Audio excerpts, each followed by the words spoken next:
Guys, welcome back to the channel. Today's video is going to be on this ceiling storage rack. This one is by a company called FlexiMounts, and this is the 4-foot by 8-foot long drop mount.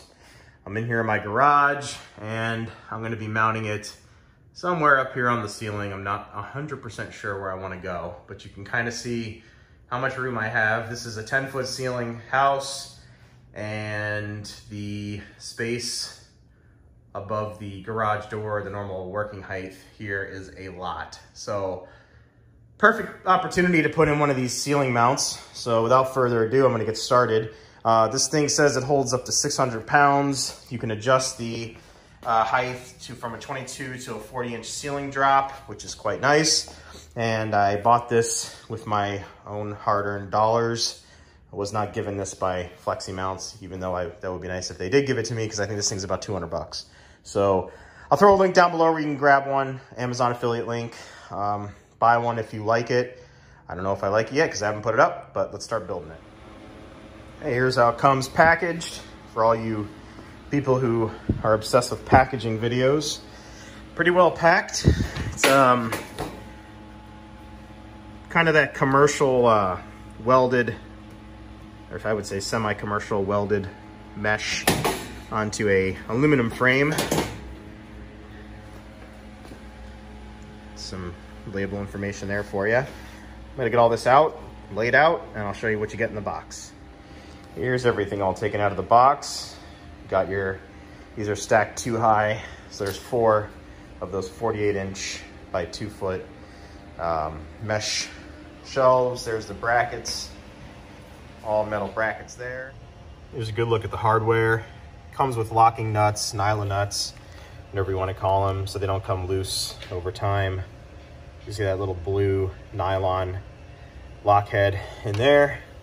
You're gonna need a 1/2-inch socket wrench to fit those nuts, and then a Allen key. It comes with some cheap Chinesium tools in there. I hate that crap. If you guys have real tools, use proper socket wrench if you can. And then I'm gonna run with the drill to do the pilot holes for these lag bolts here that it comes supplied with. And then I'll run everything in with an impact. So let's get started. Here's the first step here. Basically, it's actually step 2. They want you to assemble these T's first.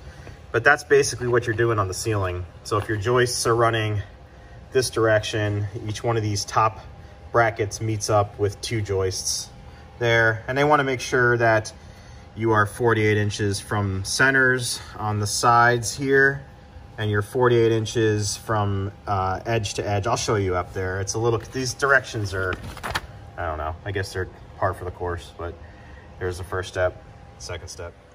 All right, here's basically the first and second step, all done. I got a weird crooked ceiling, so I had to kind of mount brackets a little bit offset, but your basic name of the game is to get 48 inches between point to point, and then 48 inches between center to center there. So you're basically creating 48-inch squares. So there's all the L brackets attached to the ceiling. And now I'm on to putting this part together, which is, it's easy. You know, I'm gonna try to find the gripes in this stuff because you guys are gonna run into this too. But when you're using, let me take you in here. When you're doing these screws, which is bag 6, they're these machine screws with the Allen head on them. This stuff is that real cheap white metal, which is, it rounds out real easy. And putting these in on the sides, even leaving them a little loose as you kind of get them into here.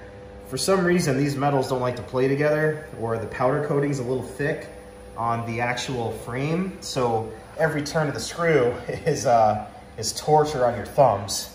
So using an Allen head like this to turn them, this direction here, then you're doing little kind of half turns like this.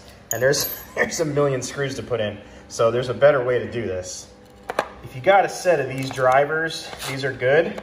But unfortunately, I don't have any metric, and these are all standard. But they give you an Allen key supplied with the kit, so I'll show you a little hack. All right, take the supplied Allen key they have in here.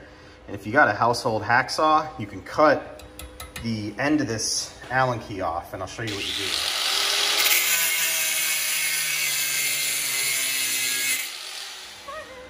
So if you got a household drill, you take the end of the, it's just a regular drill, take the end of the piece you just cut, install it in there like a bit, and now you're good to go. I use the angle grinder to cut mine, but you guys can cut yours with the hacksaw.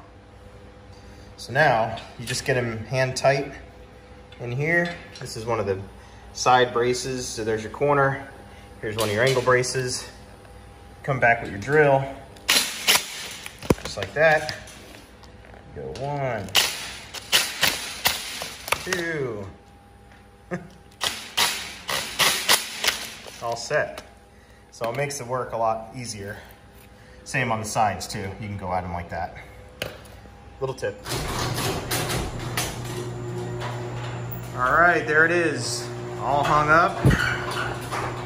Fits nice under the, or over the garage door. Plate. This took a little longer than I anticipated it taking, and a lot of the extra time that it's going to take you is going to be dependent upon if your trusses are 24-inch on center, which mine are, but toward this area here, they taper in just enough to throw things off a little bit to try to get that 48 inches, but I made do.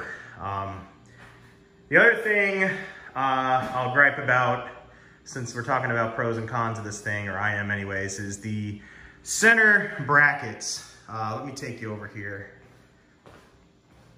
If you look here, when you're hanging this thing up in the air, and I have a pretty high ceiling, 10-foot ceiling, there's no hook that will hook the middle or the center, and that's the weakest point, is the center. So you're up here fighting with it, trying to get those 2 screws in while this thing is trying to bend down in a V-like fashion. It's not too fun. They definitely could have done a better job where on this section where these 2 are mated together, you see that you add in that angle, or that lateral brace right there. Well, there's no lateral brace on the center. So that is one thing that I wanted to make note of. And then here is, again, another brace there. You definitely need 2 people to do this. I tried doing it myself. I consider myself pretty strong, and I ended up having to have my wife come in here and stabilize it to try to keep it straight. So that's it, all hung up, ready to go. Storing the extra crap I have that I don't have any room for inside the house, and now I have all my floor space back in the garage, with the exception of this recumbent bike that I have to hang back up on the ceiling.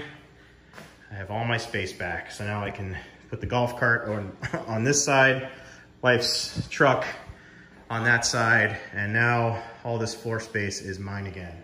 So yeah, guys, if you have any questions or comments about this thing, please pipe them down below. I'll put a link to buy it. Do I like it? Yes. I think it's sturdy. I think it's solid. It's not going anywhere. Definitely a good company. They could have done a little bit better with that center spine where it wants to bend when you're hanging it up, and maybe a little bit more attention to the hardware that you're putting in. Those screws don't like to thread in easily when you're trying to fight the weight of the thing. So anyways, guys, I thank you for watching. If you found this video useful, please remember to like it. Remember to subscribe. I'm trying to get to 100,000 subscribers. I know I got a ways to go, but we'll get there. And I'll be doing a new video soon, probably in about 3 or 4 days. So stay tuned. Thanks for watching.